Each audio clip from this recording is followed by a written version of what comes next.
was happening when I heard a door from inside the warehouse opening. Whoa! It was on the other side of the warehouse.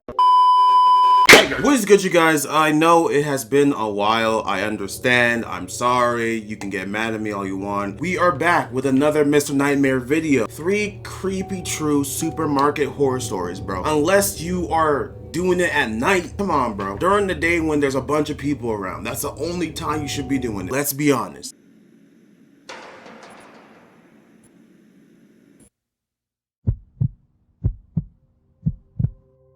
I'm a mother of 3, and so our grocery bills are quite high.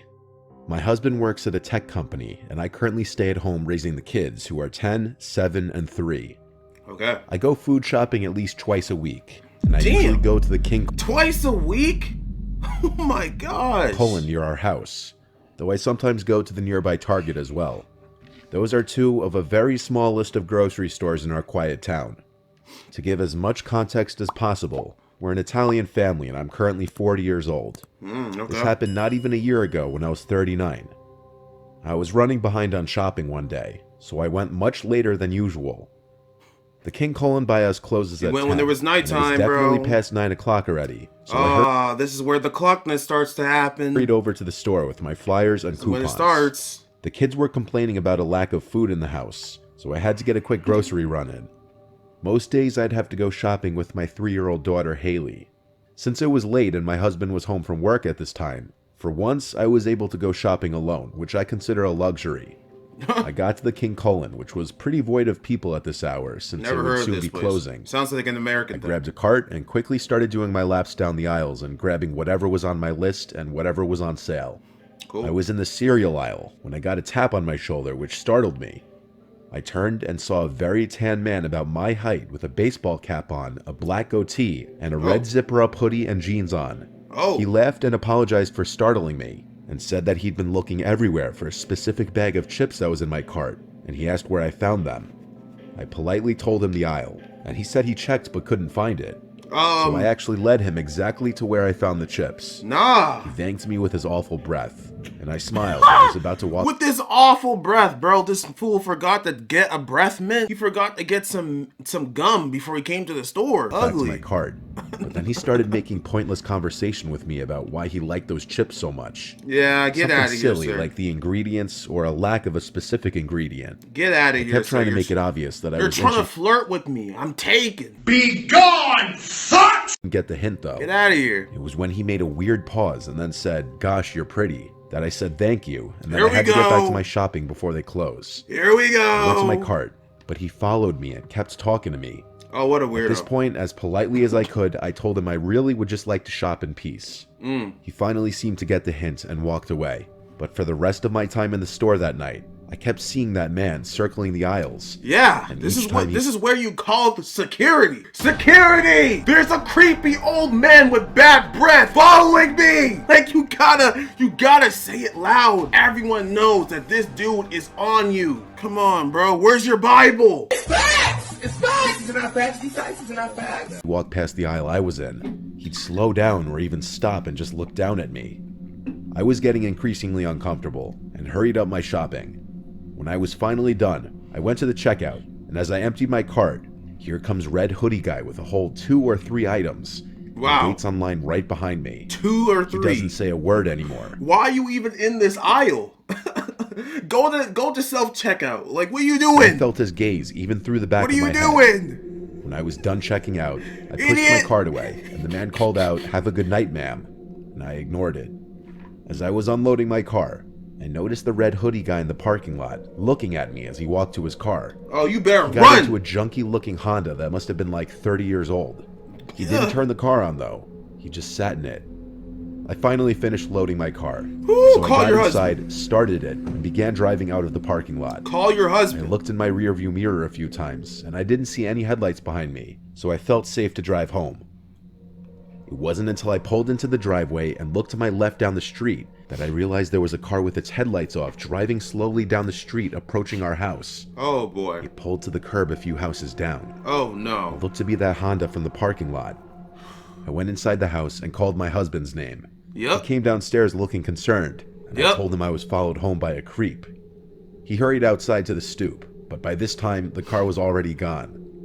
The following weekend, late at night when we were all in bed, we heard some shuffling around outside in the side yard. Oh, wow. I shook my husband to go check what it was, and he went to slide the window open.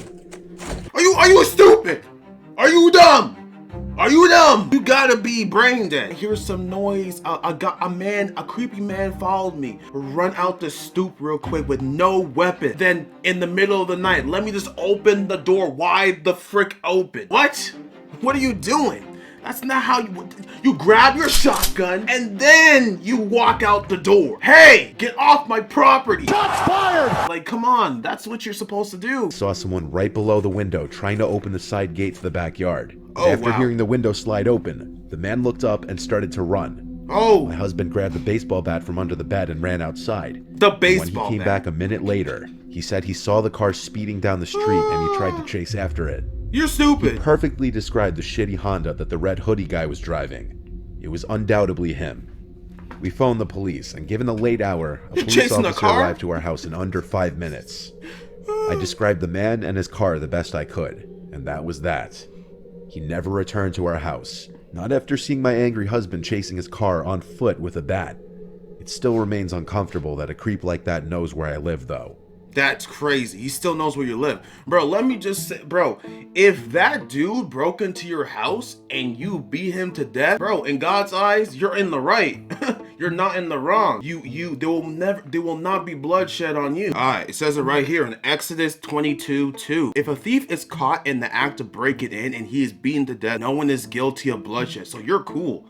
You chilling. You know what I'm saying? But if this happens after sunrise, the householder is guilty of bloodshed. That's crazy. So if this happens after sunrise, you know what I'm saying? You're guilty. And thief must make full restitution. If he is unable, he is to be sold because of his theft. That's crazy. When I was in college, I worked at Wallbaum's.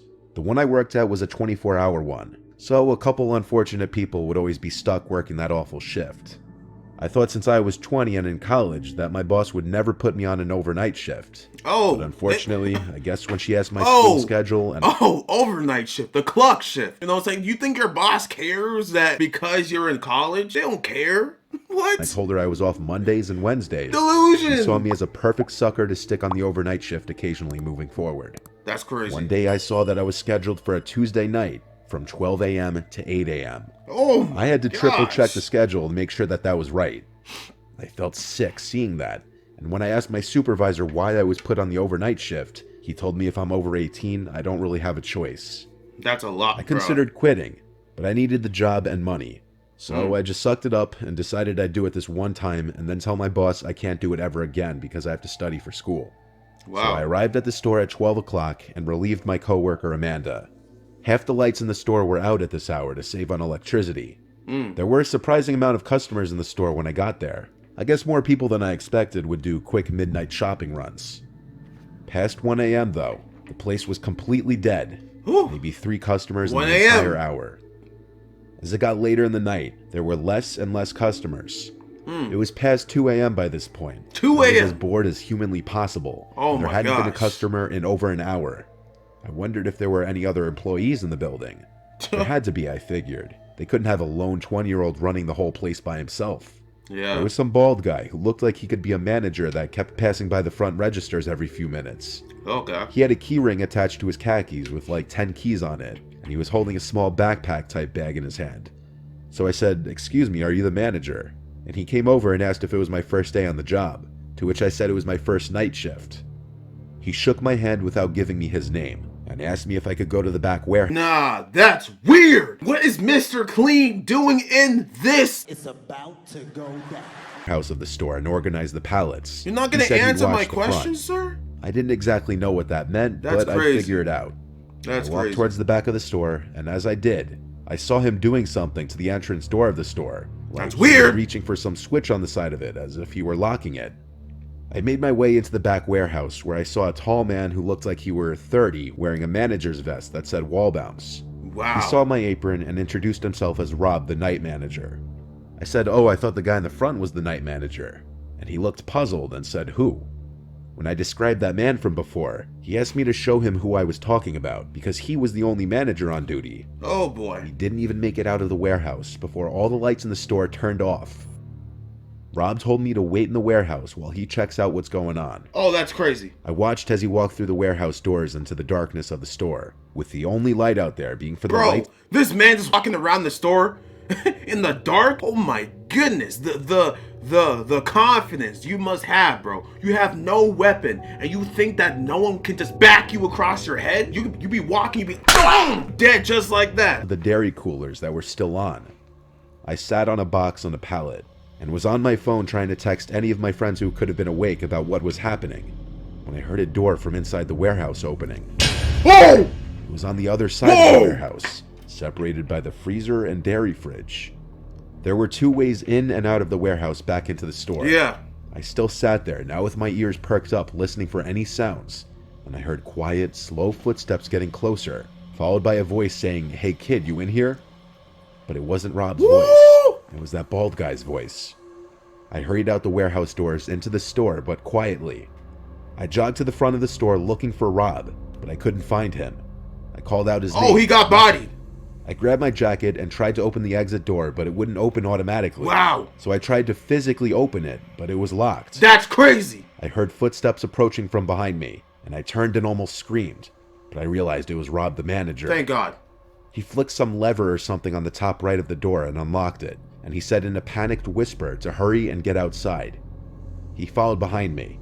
We left the store and he got right on the phone with the police, and I heard his whole conversation.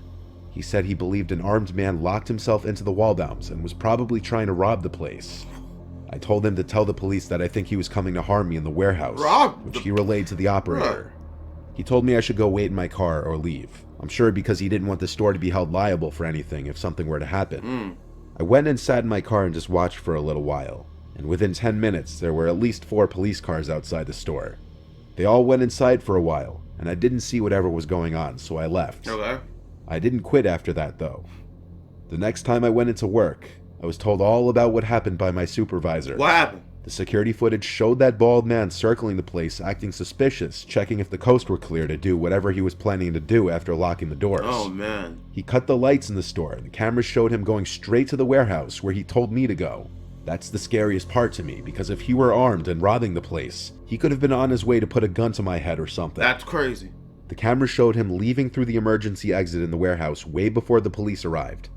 In the end, I never worked an overnight shift again after talking to my boss. Good. And I stayed at that job for another few months. Yeah. I'm not sure if that man was ever identified. I would never, bro. This is why you don't work the night shift.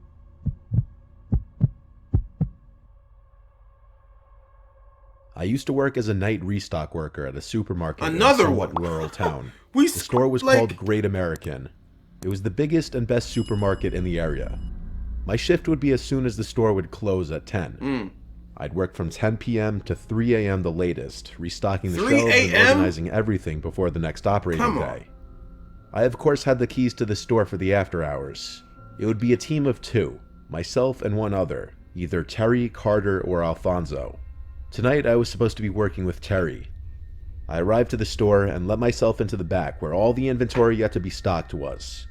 I started my work using the pallet jack to bring a whole pallet of boxes out to the shopping floor.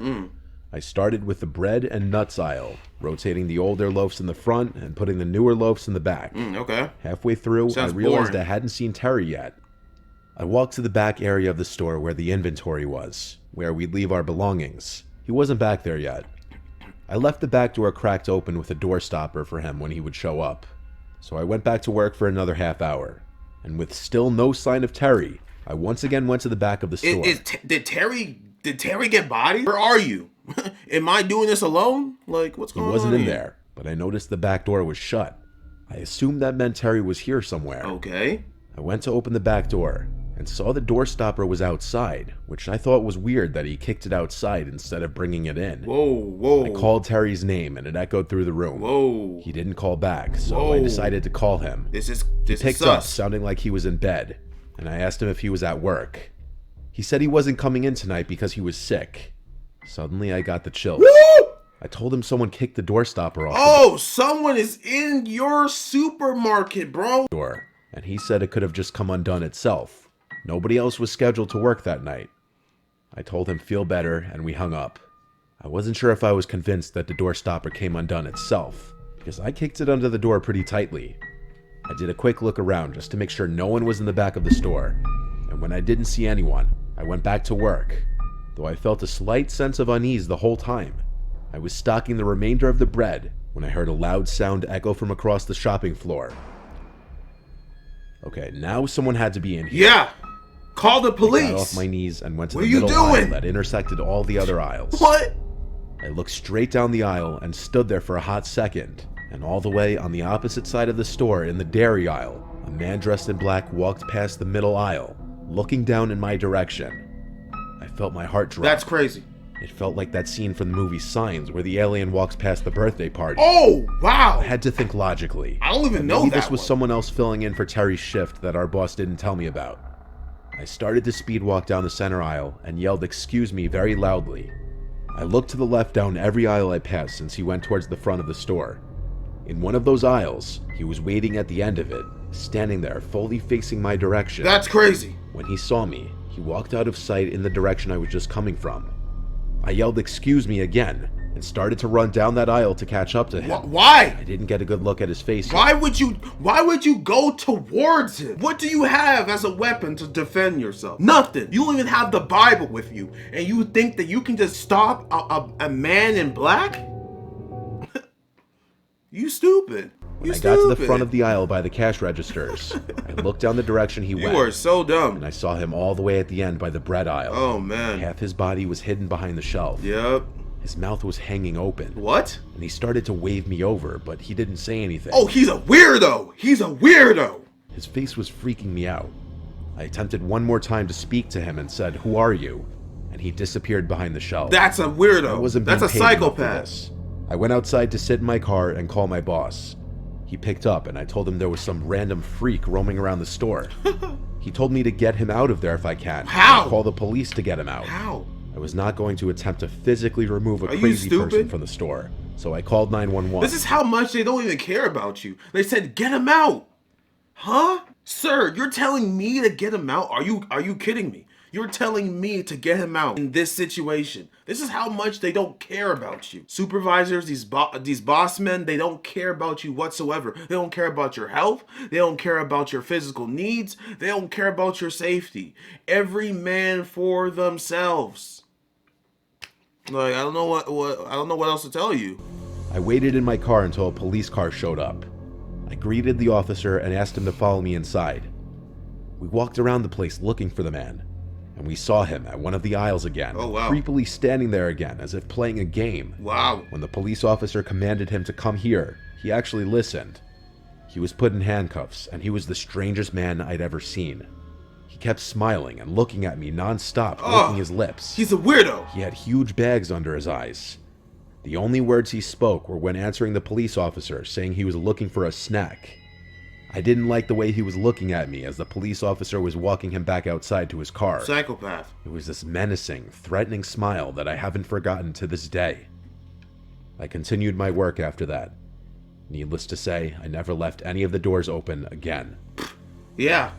You stupid if you like this like bro, the same way you should be at home is the same way you should be at work. Why are you leaving doors open? Lock everything. Why can't you just come through the front? What's going on here, bro? Alright. I'll catch you guys later, man. Yeah, like I said, I am back with some more videos. I will be probably reacting to some more later on. I will also be streaming on Twitch soon. I don't know if I'm gonna stream this Sunday, but maybe next week I will be streaming. Yeah, I hope you guys enjoyed. Remember to hit that like button, subscribe to the channel if you guys are new. Love y'all. God bless, and catch you guys later. Peace. You win. Perfect.